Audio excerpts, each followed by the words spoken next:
Bonjour à tous et bienvenue dans ce meet-up d'aujourd'hui sur l'IA générative Focus Marketing. On va commencer tout de suite. Tout d'abord, on peut se présenter rapidement si vous nous connaissez pas. Donc, moi, je suis Thomas Farani, je suis développeur logiciel chez Extia depuis bientôt 4 ans et mon client, c'est Keolis. Oui, bonjour à tous. Du coup, moi, c'est Gaëtan Marquis. Je suis chez Extia depuis 3 ans et je suis business analyst à la BNP Paribas actuelle. L'objectif de notre présentation aujourd'hui, ça va être d'explorer comment l'IA transforme le marketing d'un avantage compétitif à une nécessité stratégique. En fait, on va vraiment voir comment est-ce que le domaine du marketing est révolutionné par l'intelligence artificielle, notamment l'IA générative, et en quoi ça devient un outil essentiel dans les stratégies marketing de demain. Donc pour vous donner un sommaire de cette présentation, on va tout d'abord faire une introduction sur l'IA qui est désormais un moteur du marketing. Et ensuite, on va s'intéresser à différents aspects tels que le marketing prédictif et stratégique avec l'IA et enfin le marketing créatif avec l'IA. Donc là, ce sera plutôt tout ce qui sera génération de contenu, par exemple. Et on terminera, comme d'habitude, par une conclusion et une session de questions-réponses. Donc, je laisse Gaëtan commencer sur le premier point. Ouais, alors du coup, pour l'introduction, la première chose que l'on vous propose, c'est de redéfinir rapidement ce que c'est le marketing. Alors pour ce faire, on va l'opposer, le terme est fort. On va comparer le métier de marketeur à celui de vendeur. Alors pour commencer avec une phrase simple, le vendeur vend, logique. Et le marketeur, lui, il étudie et il comprend le marché donc, dans lequel va s'insérer le ou les produits de l'entreprise. Une illustration, ça va être plus parlant. On va prendre un marketeur alors, qui fait partie d'une entreprise de dépollution et qui se renseigne sur une nouvelle forme de pollution qui est donc de plus en plus présente, par exemple les PFAS. C'est vraiment pour de l'illustration. Le rôle du marketeur, donc, ça va être de faire une analyse de marché, de comprendre la problématique, le contexte autour de ce sujet, d'étudier les forces de l'entreprise, d'avoir des réflexions sur les produits à développer, d'analyser potentiellement la concurrence, les produits qui existeraient déjà sur le marché. À la fin, donc il participe à toute cette réflexion avec d'autres équipes, des équipes d'ingénierie, de design, de techniciens. Et à la fin, il y a un produit, un ou plusieurs produits qui est prêt à être mis sur le marché. Il y a des prospects qui sont identifiés. Et maintenant, il faut vendre. Donc le marketeur, il fait tout ça jusqu'au il faut vendre. Et après, ça passe dans les mains du vendeur. Lui, il connaît le produit et il va aller dialoguer en front avec les clients pour, enfin les clients, les prospects et les clients existants pour tenter justement de vendre la solution. Et alors, le vendeur ne va pas faire que ça. L'idée, c'est de se focus sur le marketing. C'est pour ça qu'il est beaucoup plus représenté sur la slide. Mais le vendeur, ne minimisons pas son activité. En plus de vendre, il négocie, il gère la relation client. Et voilà, ça permet de détourer un peu de rappeler tout du moins, qu'est-ce que c'est le marketing. Et puis voilà, maintenant, à l'ère de l'IA générative, donc nouvel entrant qui bouleverse beaucoup de secteurs, dont le marketing, c'est l'objectif de notre présentation. Donc les IA que l'on connaît bien, ChatGPT, Gemini, Perplexity, NotebookLM, mais aussi le chat de Mistral, Llama côté Meta, et plein d'autres, elles bouleversent le marketing et tous les noms, toutes les disciplines qui se cachent derrière, comme le SEO, la génération de contenu, la communication, et tant d'autres. Voilà. Et l'objectif de la présentation, ça va être de vous montrer pourquoi ces nouveaux entrants, ces IA génératives, pourquoi et comment elles bouleversent justement le marketing. Ok, on peut parler de quelques-unes des promesses de l'IA pour le marketing. On peut résumer ça en une toute petite phrase: efficacité, personnalisation et automatisation. Donc, pour la personnalisation, grâce à l'IA, on va pouvoir faire ça à grande échelle, c'est-à-dire on va pouvoir atteindre un grand public, un plus grand public même, et on pourra proposer du contenu qui sera plus ciblé. En fait, on va parler en plus en détail tout à l'heure de comment faire tout ça, mais là, c'est juste pour donner quand même quelques chiffres. Notamment pour la productivité marketing, on est à plus 50%. C'est quand même c'est assez énorme.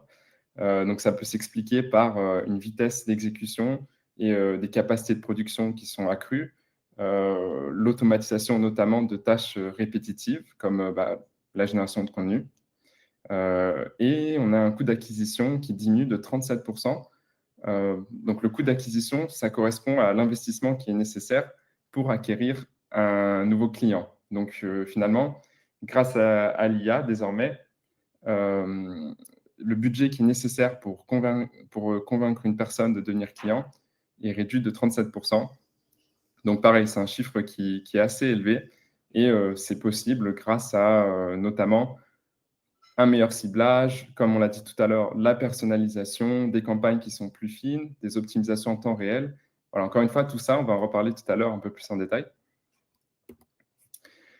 Pour les marketeurs, l'impact est aussi assez important. Le taux de conversion à plus 25%, c'est-à-dire le pourcentage de prospects transformés en clients, on peut voir ça comme ça, qui augmente grâce à l'IA, donc grâce à la création d'offres qui sont plus adaptées, des parcours clients qui sont plus fluides, tout ça parce qu'on on les génère en intégrant l'IA dans les processus.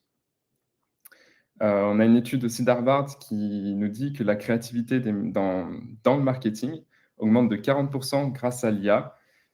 Contrairement à ce qu'on pourrait peut-être penser quand on voit les progrès forts de l'IA récemment, surtout en génération de contenu, génération d'images, de vidéos, l'IA reste quand même un catalyseur de créativité. C'est pas là pour remplacer, c'est pas un remplacement, c'est vraiment là pour nous stimuler, nous aider à générer plus d'idées. Donc plus d'idées, ça veut dire avoir plus de chances de trouver la bonne idée. Donc il faut vraiment voir ça comme, en tout cas actuellement, l'IA nous fournit une matière brute que après c'est au rôle de l'humain de sélectionner, d'affiner, de retravailler pour obtenir un produit final qu'il pourra intégrer dans sa campagne marketing, par exemple. Et finalement, pour 83% des pros, ça libère du temps pour le stratégique et le créatif. Je pense que c'est assez compréhensible. En fait, on a moins de tâches répétitives. Moi, je suis développeur et j'observe la même chose, hein. J'utilise l'IA aussi dans mon métier de tous les jours. Et il y a beaucoup moins de tâches répétitives. Je peux me concentrer plus sur ce qui crée de la valeur, en tout cas sur là où mon expertise aura le plus de valeur.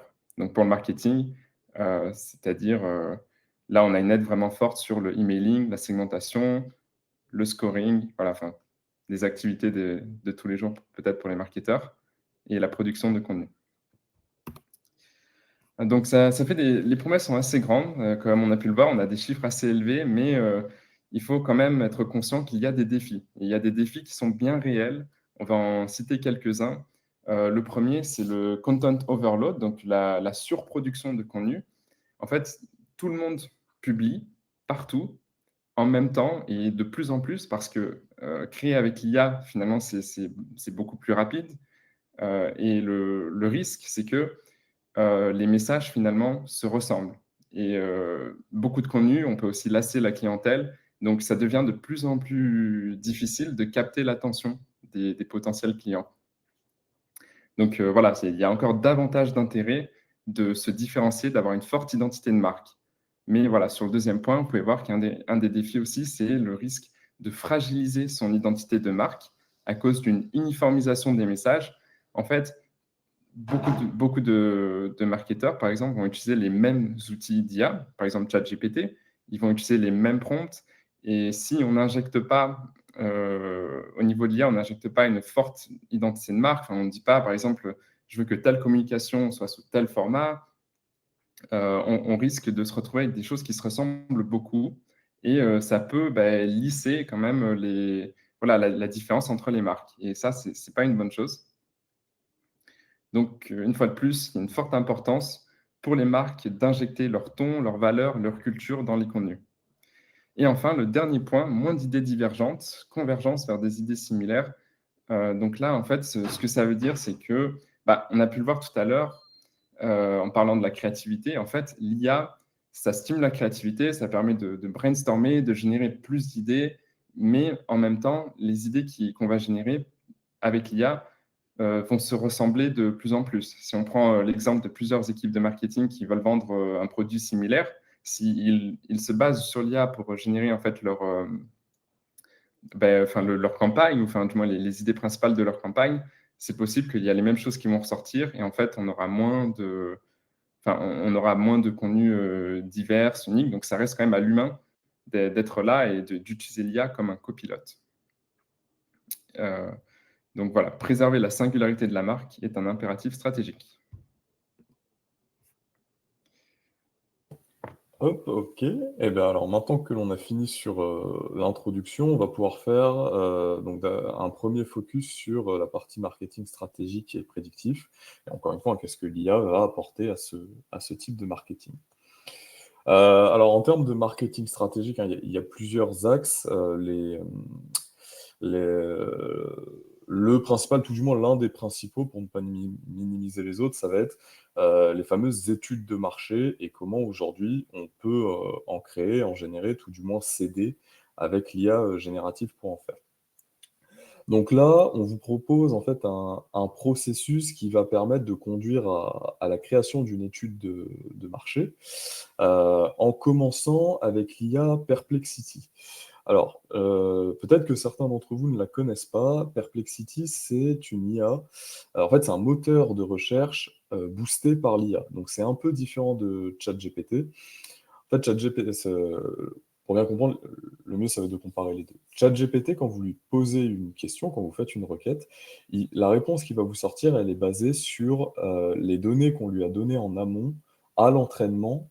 Et c'est sur la base de ces données qu'il va vous répondre. ChatGPT, il est entraîné sur des milliards et des milliards de données. Donc, c'est pour ça qu'il peut fournir des réponses quasiment sur tout.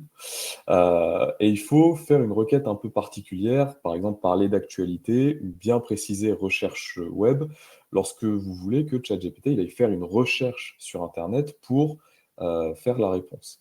Et bah, Perplexity, ça en fait, c'est son fonctionnement par défaut, et l'IA est vraiment reconnue pour ça. Par défaut, elle va faire des recherches sur Internet pour fournir la réponse à la question que vous posez. Et elle vous donne très facilement les sources, donc les sites internet sur lesquels elle s'est basée pour vous fournir la réponse. Donc là, l'idée, une fois qu'on sait ça, c'est de se dire on va prendre les grands axes qui composent une étude de marché et on va aller interroger Perplexity pour, d'une part, avoir une réponse synthétique, mais surtout pour aller voir des sources qui permettent d'étoffer la réflexion et de se concentrer sur chaque axe d'une étude de marché. Donc on va d'abord demander à Perplexity de faire une présentation du marché, par exemple sur l'Epiphase, si on reprend l'exemple en introduction, de nous recenser les prospects, les concurrents, les produits phares s'il y en a déjà, les tendances actuelles du marché, mais également les prévisions futures, puis les innovations et la réglementation les réglementations sur le marché. Et une fois qu'on a tout ça, on peut passer tous ces entrants, toutes ces sources dans NotebookLM. NotebookLM, c'est un outil IA développé par Google qui, en fait, comparons-le là aussi aux deux autres IA. ChatGPT, les réponses, elles sont basées principalement sur les données qu'on lui avait données lorsque le modèle était entraîné. Perplexity, les données qui lui permettent de fournir la réponse, ça va être les sites web.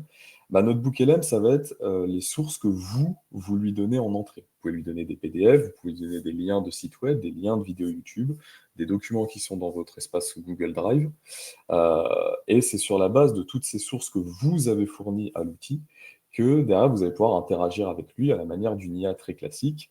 Mais la force de l'outil, ça va être d'une part de passer des sources personnalisées et l'IA sait vous dire je ne sais pas. Elle ne fait pas d'hallucination parce que si vous posez une question, par exemple, sur l'actualité du football alors que vous avez passé des données sur l'Epiphase, il vous dira qu'il ne sait pas. Alors, dans la forme, il vous dira peut-être que la question n'est pas appropriée au sujet ou qu'il n'a pas trouvé de source, de lien avec ce que vous demandez. Mais au-delà de la forme, dans le fond, il vous dira je ne sais pas. Donc, à NotebookLM, on peut passer toutes les sources que l'on avait pour faire l'étude de marché. On peut en plus passer une présentation de l'entreprise, voilà, qui va permettre à l'IA de nous aider à comprendre le positionnement de l'entreprise sur le marché. Et puis, on peut demander, alors là, j'ai mis ChatGPT, mais ça peut être Gemini, ça peut être Claude, enfin, ça peut être l'IA que vous préférez, de nous sortir un prompt complet et efficace qui va permettre de réaliser l'étude de marché. Et une fois qu'on a nos sources sur le marché, la présentation de l'entreprise et le prompt qui va bien pour générer l'étude de marché, on peut demander à notre booklm de nous sortir l'étude en question. Et alors là, 2 grands scénarios qui vont se dessiner.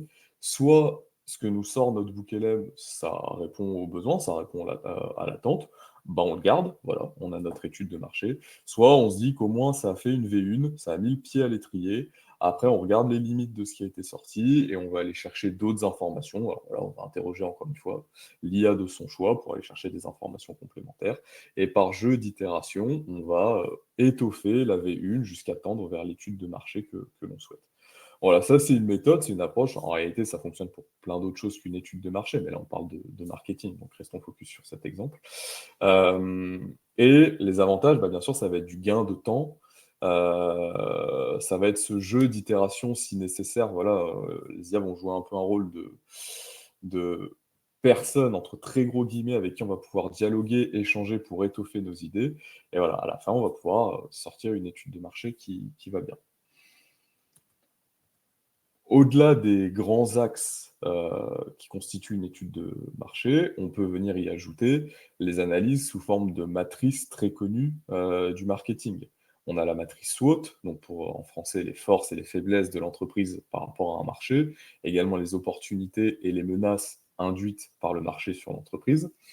Une variante, c'est la matrice SOAR, donc les forces et les opportunités, mais également les aspirations et les résultats. Donc qu'est-ce que veut incarner l'entreprise et quels résultats elle veut fournir à ses clients. Voilà, on peut poser des questions aux IA euh, de telle sorte à ce qu'à la fin, ils nous sortent les résultats de ces matrices.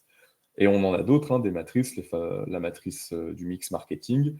Donc, cibler le marché en posant des questions donc, sur le produit, le prix, les promotions, les places, les endroits où on distribue les produits, les 5 forces de porteurs, hein, donc, on ne va pas toutes les citer, mais quel est le potentiel, à quel point un nouvel entrant peut être une menace sur le marché? Est-ce que les clients, les clients de l'entreprise sont susceptibles d'aller voir un concurrent? Quel est le pouvoir de négociation des clients, mais aussi des fournisseurs? Et on peut aussi demander à l'IA, voilà, de nous proposer une analyse du marché sous la forme Pestel, donc avec un regard politique, économique, social, technologique, environnemental et législatif. Voilà. On peut utiliser ces matrices pour venir après rajouter des informations à l'étude de marché que l'on a générée précédemment, ou on peut commencer par ça pour se faire une étude du marché. Voilà, l'idée, c'est là vraiment d'être assisté par l'IA et enfin, d'utiliser les outils déjà connus du marketing stratégique et d'interagir avec l'IA pour être plus rapide, plus efficace. Changeons maintenant de dimension, enfin restons dans le marketing stratégique, mais on sort de l'étude de marché. Cette fois-ci, on va parler des personas. Les personas, hein, encore, définissons en 1 minute ce que c'est. C'est des représentations, ce sont des personnages fictifs, un peu comme si on écrivait un roman, voilà, et qu'on décrit les personnages de notre roman, mais qui, eux, se positionnent dans un marché réel, un marché d'actualité dans notre société. Donc le persona, c'est le client type et comment il se positionne dans le marché. Donc pour ça, on a besoin d'avoir des caractéristiques socio-démographiques, hein, son métier, son âge, où est-ce qu'il habite, comment il se rend sur son lieu de travail, enfin plein d'informations de ce genre. Puis des infos un peu plus personnelles, si on peut le dire comme ça, comme les valeurs qui habitent le client, qu'est-ce qui le pousse à acheter, qu'est-ce qui le freine à acheter, ce genre de choses. Et sur la base de toutes ces informations, les marketeurs, quand ils travaillent à la main, ils vont chercher toutes ces informations en étant au contact des commerciaux, au contact des clients, et ils essayent de dresser un ou plusieurs personas qui sont susceptibles d'acheter le ou les produits de l'entreprise. Donc il y a une grosse base d'informations en entrée, une grosse base de données, enfin des données vraiment sous plein de formes, les échanges avec les commerciaux. Voilà, ce qu'on peut demander, c'est à une IA d'aller se plugger à Internet, au CRM de l'entreprise s'il y en a un, aux différents canaux de communication avec les clients, donc les forums, les messages instantanés s'il y en a, les emails, et de générer les personas, parce que la force de l'IA, ça va être de traiter cette quantité massive d'informations, de ne pas en oublier, de voir des patterns que nous, on n'aurait pas vus à l'œil nu. Voilà, enfin, la force de l'IA pour le process de données. Donc on va demander aux IA, enfin à une IA au moins de générer les personas dans un premier temps, de stocker toutes les informations dans une base de données, un fichier Excel, qu'importe, avec toutes les caractéristiques que l'on a vues au début. Puis après, on va demander à une autre IA générative de faire un peu ce que l'on fait au quotidien quand on veut se documenter sur un sujet. Vous savez, les fameux prompts qui commencent par Hello, tu es un expert en, toujours le même exemple, en PIFAS, que peux-tu me dire sur ce sujet? Voilà, là, on va demander à l'IA d'incarner un persona, et une fois qu'elle s'est approprié les données du persona, le marketeur va pouvoir interagir avec, et ça va lui permettre de comprendre le client au sens celui qui est représenté par le persona. Donc, pas un client précis, mais tout un segment, tout un groupe de clients incarnés par ce persona. Et d'ailleurs, ça va lui permettre, bien entendu, au marketeur plus classique, comme il comprend mieux sa clientèle, il va pouvoir mieux participer au design du produit qu'il va positionner sur le marché. Ok. Maintenant, on va s'intéresser au marketing prédictif avec l'IA. Donc déjà, qu'est-ce que c'est? Donc le marketing prédictif, pour remettre encore une petite phrase, c'est anticiper plutôt que réagir. Voilà, trois axes qu'on peut voir: la compréhension du client, l'anticipation de l'avenir et les optimisations en temps réel. Donc pour vous donner quelques exemples, par exemple pour la compréhension du client, grâce à l'IA et au machine learning, on va pouvoir avoir une vision à 360 degrés du client et on va pouvoir faire également une segmentation avancée et on va avoir un ciblage qui est plus pertinent. Donc, ça permettra de faire des détections précoces, des opportunités, des désabonnements. Donc, ça va un peu avec le deuxième point, anticiper l'avenir. Grâce à l'IA, on va pouvoir prédire certains indicateurs importants dans le domaine du marketing, comme par exemple la valeur vie client, donc c'est-à-dire la valeur totale estimée qu'un client va générer pour l'entreprise pendant toute sa relation avec la marque. Il y a aussi le taux d'attrition, le churn. L'IA peut nous aider à prédire cela. Donc, le taux d'attrition, c'est le taux de perte de clients, finalement. Et ça peut nous donner des résultats tels que une réduction du désabonnement de -20 à -40%. Donc, c'est vraiment pas négligeable.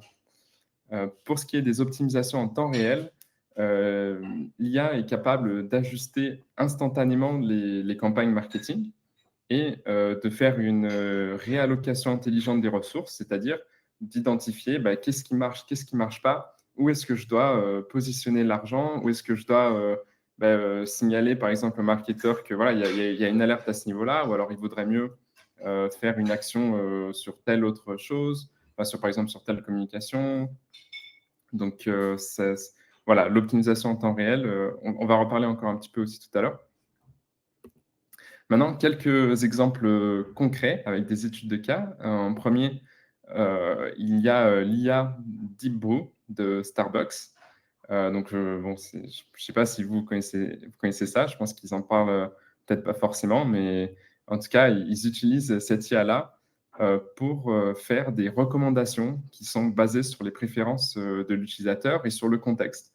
En fait, l'IA va constamment analyser où est-ce que la personne se situe, quelle est la météo aujourd'hui, puis quelles sont les préférences aussi de cette personne pour faire des propositions. Par exemple, quand vous sortez du travail, il va vous faire, il fait froid, voilà, vous allez avoir une proposition peut-être d'un café chaud parce qu'il sait aussi qu'il y a un Starbucks qui est pas loin. Donc tout ça, c'est au sein de l'application.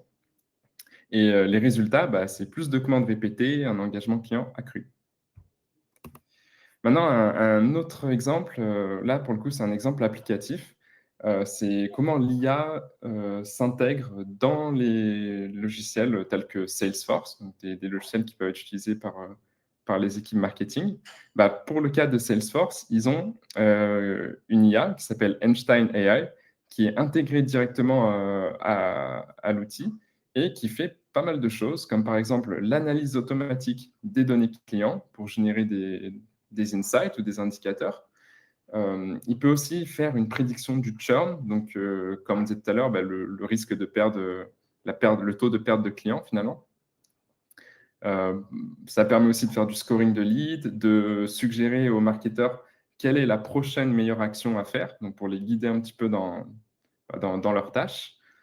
Et il y a aussi tout un module d'automatisation où il y a plein de choses au niveau des campagnes, des emails, des parcours clients qui vont pouvoir être créés de manière assistée par l'IA et même automatisés. Donc voilà pour le marketing prédictif et stratégique. Maintenant, on va s'intéresser plutôt au marketing créatif. Déjà, on peut le dire, avec l'IA générative, on a une révolution qui est en cours, surtout dans ce domaine-là. Si on s'intéresse à la création de contenu, quelques exemples bien connus, c'est la génération de texte, la génération d'images, mais aussi maintenant la génération de vidéos, d'audio. Globalement, les prédictions, c'est que d'ici 2027, plus de 60% des contenus numériques seront générés par l'IA. C'est énorme, c'est vraiment énorme, et ça peut s'expliquer finalement parce que la création est plus rapide, vu que ça permet de faire des contenus plus personnalisés, finalement, peut-être que voilà, les marques vont peut-être traduire leur campagne dans plusieurs langues différentes, par exemple. Et c'est plus scalable, c'est-à-dire ça peut voilà, monter, les campagnes peuvent monter d'échelle beaucoup plus rapidement parce que finalement, on génère du contenu très vite. Donc, ça réinvente vraiment les métiers du marketing et de la communication. Et là, on va s'intéresser à la génération de texte, génération d'images, génération de vidéos. Mais on va quand même passer assez vite parce qu'on en a parlé plus en détail dans un précédent Meetup. Commençons par la génération de texte, pour le marketing, encore une fois. Ça permet la rédaction accélérée d'articles, de blogs, de posts. En fait, en quelques secondes, on va pouvoir générer un post LinkedIn. Et si on va avoir quelque chose qui correspond au format, voilà, au format des communications habituelles de l'entreprise, il faudra fournir au prompt à l'IA, il faudra fournir un contexte. Mais en tout cas, on peut générer en quelques secondes beaucoup de contenu. On peut aussi faire des automatisations du service client, comme les chatbots, FAQ dynamique, email. On en a parlé tout à l'heure, ça permet une personnalisation à grande échelle. On peut faire des messages qui sont adaptés au profil client dans des langues différentes. C'est vraiment, ça va un peu avec les points, notamment avec la rédaction accélérée. Un exemple de Sage Publishing qui, eux, publient des manuels qu'ils ont diminué de 99% le temps de rédaction.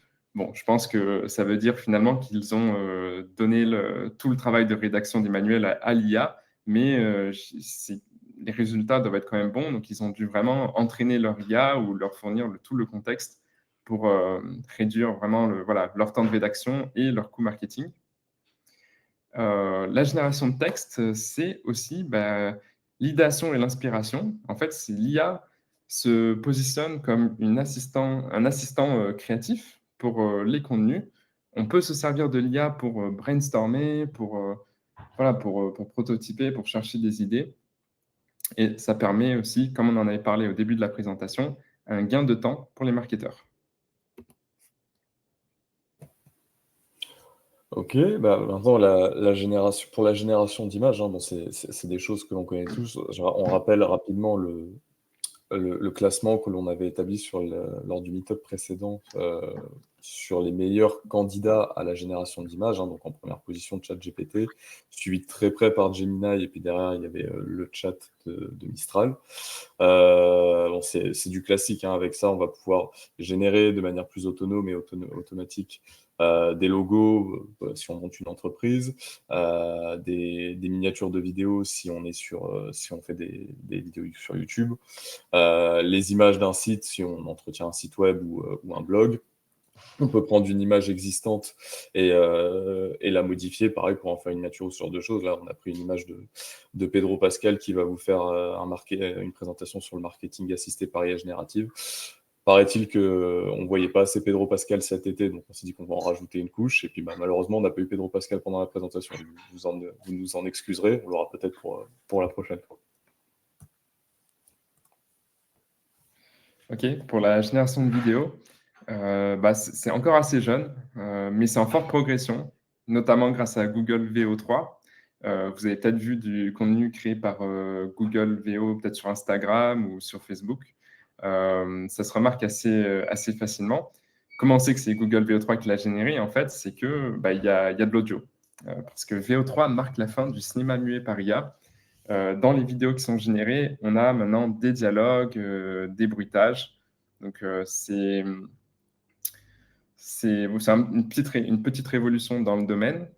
Mais globalement, la génération de vidéos avec l'IA, c'est pas encore suffisamment abouti pour se dire que voilà, demain, je veux faire une publicité de 10, 15 ou même 20 secondes, par exemple, de mon produit. Je fais un prompt IA, je génère une vidéo et c'est bon, c'est prêt à être envoyé. Non, on n'en est quand même pas encore là, mais ça reste vraiment très bien pour prototyper des publicités, voilà, des storyboards, explorer des concepts créatifs. En fait, ça permet aussi ça a une application réelle actuellement où c'est utilisé en mix avec du montage pro. En fait, euh, l'usage qui est fait, c'est que, par exemple, je sais pas, pour faire une pub de parfum, on va générer peut-être une espèce de vidéo un peu abstraite, voilà, un peu stylée avec l'IA, mais au-dessus de ça va être ajouté via montage peut-être une personne qui court ou un produit qui se met en valeur, une voix. Donc en fait, actuellement, c'est utilisé, mais en mix avec du montage professionnel. On n'est pas encore au point où on va pouvoir générer des vidéos qui seront prêtes à être publiées directement. Mais ça progresse, donc à suivre. Ok, alors là, il nous semblait en fait intéressant de vous partager un parallèle sur l'aspect révolution qui est en train d'amener l'IA générative, un parallèle avec la révolution agricole. Alors, on va la faire vite, hein, le but, c'est pas de refaire l'histoire non plus, mais la révolution agricole, en fait, c'est quoi? Enfin, tout le monde le sait, hein, c'est la mécanisation, l'arrivée des tracteurs qui permet aux fermiers à l'époque de fournir plus de nourriture, d'avoir un travail plus facilité, donc de travailler plus longtemps, que ce soit à l'échelle de la journée ou à l'échelle d'une vie, des meilleurs rendements. Et ça vient aussi avec son lot de défauts, de la pollution, des reconversions d'emplois, destruction d'habitats naturels. L'objectif, c'est pas de débattre du sujet, c'est de se dire, parce qu'il y a eu une révolution, ça a changé des modes de vie. Il y a eu une production plus industrielle de l'agriculture, de la nourriture. Et parce qu'il y a eu des défauts, certains se sont tournés vers de l'agriculture biologique, locale, où l'idée c'était que agriculteurs et consommateurs puissent continuer d'entretenir un lien, des échanges sur les petites places de marché locales, par exemple, s'assurer d'une meilleure qualité du produit. Voilà. Il y a eu deux mondes, la production industrielle et la production beaucoup plus locale. Mais est-ce que l'IA générative, elle n'est pas en train de révolutionner la création de contenu de la même manière? C'est-à-dire du contenu produit de manière industrielle, plus de contenu, plus rapidement, avec plus d'autonomie. Mais est-ce que, enfin, voilà, il y a le risque de perte d'identité dont on a parlé, de travail bâclé si on ne vérifie pas les sources, d'une production peut-être trop uniforme, trop industrielle de l'information, comme on le disait précédemment aussi. Et donc, est-ce que, à la même manière, on ne va pas avoir deux grands pôles, enfin tout du moins deux pôles opposés, et puis chacun se positionnera au milieu comme il veut. D'un côté, les producteurs de contenu très industriels qui utilisent énormément l'IA générative, et d'autres qui alors, continuent d'utiliser l'IA générative, c'est pas qui continuent d'utiliser l'IA générative, mais qui, parce qu'ils gagnent du temps, font plus de FAQ, plus de live sur Twitch si la création de contenu elle est portée sur la vidéo, plus de rencontres avec des abonnés dans la philosophie YouTube. Est-ce qu'on va pas avoir des producteurs très industriels et des producteurs qui vont, par gain de temps, renforcer le lien avec leur communauté, et nous, consommateurs, on va se positionner où l'on veut, du contenu industriel, vers du contenu où on garde un lien très fort avec le créateur. Loin de moi l'idée de dire que c'est ce qui va se passer, mais je trouve que c'est un scénario plausible et qui peut-être arrivera et qu'il était intéressant de vous partager. Toujours dans l'aspect révolution, mais rien à voir avec la la révolution agricole cette fois, c'est en termes de SEO, enfin de marketing digital aussi en général. L'IA générative, elle amène un nouvel entrant qui est, le GEO, Generative Engine Optimization. Pour l'expliquer, on va le comparer à l'existant. Le SEO, ce que l'on connaît, c'est Search Engine Optimization. C'est ce qui va vous permettre, hein, vous le savez, d'arriver tout en haut des recherches Google en fonction de la structure de votre site. Plus vous respectez les règles qui vont bien dictées par Google, plus vous allez arriver en top position. À côté, vous avez le SEA pour Search Engine Advertising, où là, c'est la publicité. Vous payez pour arriver encore plus haut dans les résultats de Google, et ce sont les liens labellisés, sponsorisés dans vos recherches. Et le SMO, donc là, c'est tout le contenu que vous allez créer sur les différents réseaux sociaux pour montrer votre implication sur un sujet. Donc SMO, Search Media Optimization. Et l'ensemble, donc c'est le marketing digital, SEM, Search Engine Marketing. Bah, l'IA générative, elle amène un nouvel entrant, donc comme je l'ai dit, le GEO, qui va venir travailler avec le SEO parce que le SEO, l'idée c'était d'arriver en top position des recherches, et donc il y avait une sorte de course au clic. Le clic devenait un business, plus on cliquait sur un lien, plus le client voyait des pubs, cliquait potentiellement sur ces pubs, achetait, donnait des commissions. Voilà, il y avait un vrai business qui s'était dessiné autour du clic. Mais comme aujourd'hui on génère nos réponses par IA, bah, il y a moins de clics. Ça varie de moins 20% de trafic pour les plus chanceux à moins 65% de trafic pour les plus malchanceux en 2024. Donc, la course au clic est pas en train de mourir, mais elle laisse place à une course concurrente qui est la course à la citation dans les réponses d'IA génératives. Comment les IA vont citer nos sites pour inciter le client à après aller voir le site qui se cache derrière la réponse de l'IA. Et donc, bah, ça va induire une certaine transformation des sites web. C'est en pleine effervescence, hein, mais ce qui marche bien pour l'instant, c'est qu'on sait que faire des sites un peu en forme FAQ, c'est-à-dire pour répondre à une problématique globale de la page web, on séquence en plein de enfin, en plusieurs micro-questions, des petits paragraphes qui répondent à chaque micro-question. Et ça, voilà, des sites qui ont ce format, ça, c'est vraiment du prêt à manger pour les IA génératives et ça facilite la citation par ces outils. On n'est pas à l'abri aussi de voir une forme de publicité qui se crée au sens où on paye et du coup nos sites sont cités plus facilement dans les IA génératives. C'est un business qui peut arriver. Mais voilà ce que c'est le GEO qui du coup est induit, arrive par les IA génératives dans le milieu du marketing. Ok, alors voyons quelques études de cas d'usage de l'IA pour le marketing créatif. Alors, première étude de cas, on en a trois au total. La première étude, c'est sur Nutella et leur campagne de packaging unique. Comme vous pouvez le voir à l'écran, ils ont généré 7 millions de designs d'emballage uniques avec l'IA. C'est-à-dire qu'en fait, bah, par exemple, vous pouvez acheter un pot Nutella et vous dire, ben, soit j'ai le seul pot Nutella avec cet emballage-là au monde, ou alors soit j'en ai un sur 7 millions. Et donc, c'était en fait tout un tas de motifs qu'ils ont pu générer comme ça. C'est assez original et ça leur a permis bah, de toujours voilà, faire un coup de marketing et avoir une hausse des ventes. Deuxième étude de cas, pardon, Heinz. Alors eux, c'est un peu différent. Ce qu'ils ont fait, c'est de la reconnaissance de marque par l'IA. L'idée de Heinz, c'est de se dire, je vais demander aux IA génératives de me générer une image de bouteille de ketchup. Et ensuite, bah, en regardant cette bouteille-là, je vais me dire, bah, voilà, ce qu'on voyait sur l'écran. Voilà, l'IA, le ketchup, pour l'IA, ça ressemble à ça. It has to be Heinz, donc ça doit être Heinz. Donc pour eux, toutes les images générées finalement ressemblent à une bouteille Heinz et ça leur permet de dire, enfin de prouver que la marque est synonyme de ketchup.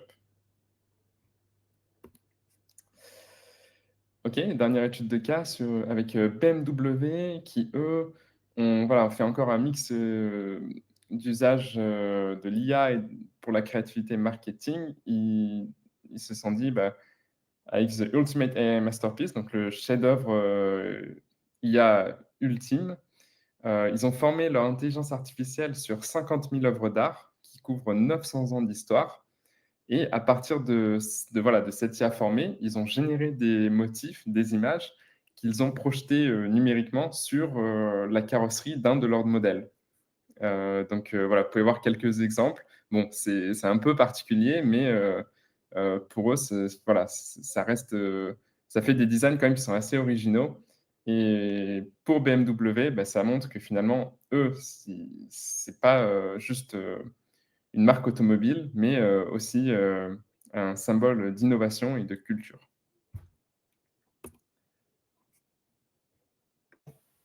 OK, alors rapidement, rappelons quand même les limitations de l'IA, hein, pour le marketing, créatif. Alors on a présenté tout le potentiel, attention, il ne faut pas du tout le négliger. Corrélons-le avec, quand même quelques limites.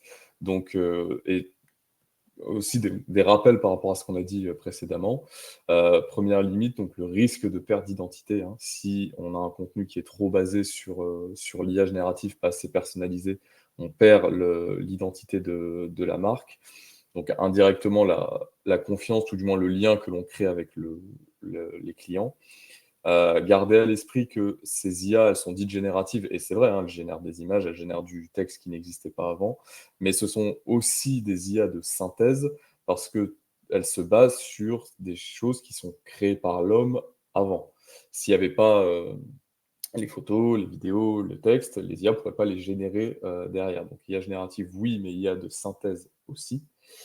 Les hallucinations, il faut garder à l'esprit que les IA, elles peuvent en avoir également. Et le risque de déshumanisation, si on reprend l'exemple avec les personas, c'est de la productivité plus rapide, c'est des gains plus rapides, c'est aussi demander à la machine d'incarner l'humain, entre guillemets. Mais derrière, ça ne veut enfin, l'IA, elle sait pas non plus ce qui s'est passé à l'instant T de la vie, d'une personne. Elle sait pas son mood, dans son mood actuel.